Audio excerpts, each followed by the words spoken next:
उन्हाळ्यातील उकाडा पानगळीच्या जंगलांना एका वेगळ्याच किरकिराटाने जागा करतो. जंगलात सुरू असणाऱ्या उंच सावलीच्या खेळाप्रमाणे या कर्कश आवाजांचा खेळ देखील सुरू होतो. नीट निरीक्षण केल्यावर हा आवाज आपल्याला झाडाच्या खोडावर बसलेल्या या कीटकापर्यंत घेऊन येतो. हा आहे सिकाडा. शरीरावरील रंगसंगतीमुळे आपल्या अधिवासात बेमालूमपणे मिसळून जाणारा हा कीटक आजवर फारसा प्रकाशझोतात आलेला नाही. भारतामध्ये सिकाडाच्या जवळपास 200पेक्षा जास्त प्रजाती आढळून येतात. त्यामध्ये काही सिकाडाज हे ॲन्युअल्स असतात, तर काही सिकाडा हे पिरियॉडिकल्स असतात. सो ॲन्युअल सिकाडाज म्हणजे काय, की जे दरवर्षी आपल्याला दिसून येतात. म्हणजे एखादा सिकाडा समजा एका सीझनमध्ये येतो, जसं उन्हाळ्यामध्ये दिसून येतो, तर तो नेक्स्ट इयर आपल्याला त्या उन्हाळ्यामध्ये त्याच प्रजाती दिसून येतात. पिरियॉडिकल सिकाडाचं लाईफ स्पॅन हा खूप मोठा असल्यामुळे ते 4 वर्षातनं एकदा दिसून येतात. सो भारतामध्ये अशा सिकाडाची फक्त एक प्रजाती ही आपल्याला नॉर्थ ईस्ट इंडियामध्ये दिसून येते आणि बाकीच्या भारतातील इतर प्रजाती ह्या ॲन्युअल सिकाडाज हे आहेत. सिकाडांच्या बहुतेक जाती या सिकाडिडी कुळातील आहेत. हे मध्यम ते मोठ्या आकारमानाचे कीटक असून त्यांच्या शरीराची लांबी सामान्यपणे 2 ते 5 सेंटीमीटर असते. सिकाडांची अधिकाधिक लांबी ही 15 सेंटीमीटरपर्यंत असू शकते. त्यांना 2 मोठाले डोळे असून त्यांच्या दरम्यान 3 अक्षिका असतात. तसेच पटलयुक्त पंखांच्या 2 जोड्या असून पंखांमध्ये अनेक शिरा असतात.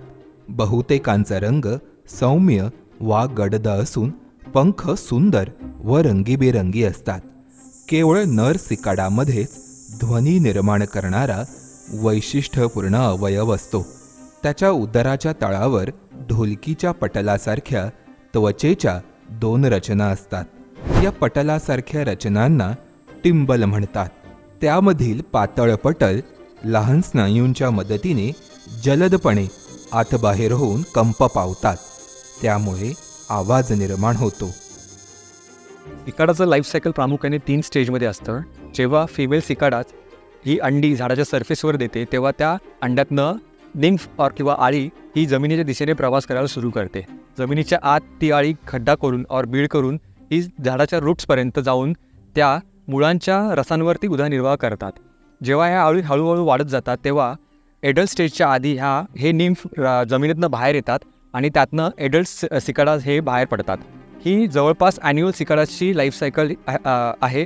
पण कंपॅरेटिव्हली पिरियॉडिकल सिकाडाज हे यांची निम्फची कालावधी हा ॲन्युअल सिकाडांपेक्षा जास्त असतो. रात्रीच्या वेळी कोशातून प्रौढ सिकाडा बाहेर पडण्याची क्रिया फार रंजक असते. कोशातून नुकताच बाहेर पडलेला प्रौढ सिकाडा आपल्या पुढच्या पायांच्या मदतीने त्या कोशाला धरून बसतो. त्यानंतर पंख उघडण्याच्या क्रियेला सुरुवात होते. ही क्रिया संत गतीने होते. पंख उघडल्यानंतर त्यावर चमकणाऱ्या रंगाची छटा असते. एकदा का हे पंख सुकले आणि ते कोरडे झाले की कीटक उडायला सज्ज होतो. निम्फ स्टेजमधनं जेव्हा एडल्ट सिकाडा जेव्हा बाहेर येतात, तेव्हा त्यांचं लाईफ स्पॅन हे जवळपास 4 आठवड्याचं असतं. या प्रोसेसमध्ये सिकाडा हे इकोसिस्टममध्ये ॲज अ फूड सोर्स म्हणून काम करत असतात. म्हणजे काय, तर इतर पक्षी किंवा सरडे हे त्यांच्यावरती उदरनिर्वाह करत असतात. सिकाडांच्या अनेक जाती हे त्यांचे ध्वनी, वर्तन आणि आकारविज्ञान यांच्यातील फरकांद्वारे सहज ओळखता येतात. कारण प्रत्येक जातीचे नरांचे ध्वनी वैशिष्ट्यपूर्ण असून ते वेगवेगळ्या कारणांसाठी देखील काढले जातात.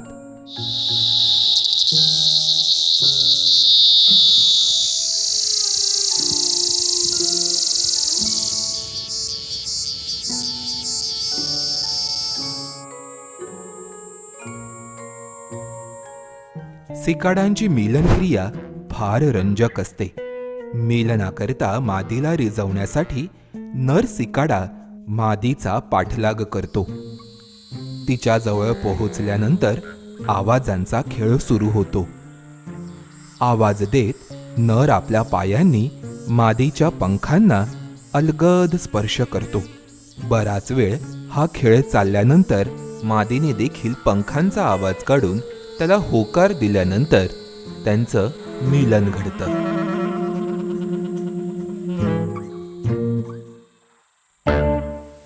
काही वेळा सिकाडांच्या आवाजांनी दुमदुमणाऱ्या जंगलातून चालत जाताना आपल्या शरीरावर पाण्याचे थेंब पडतात.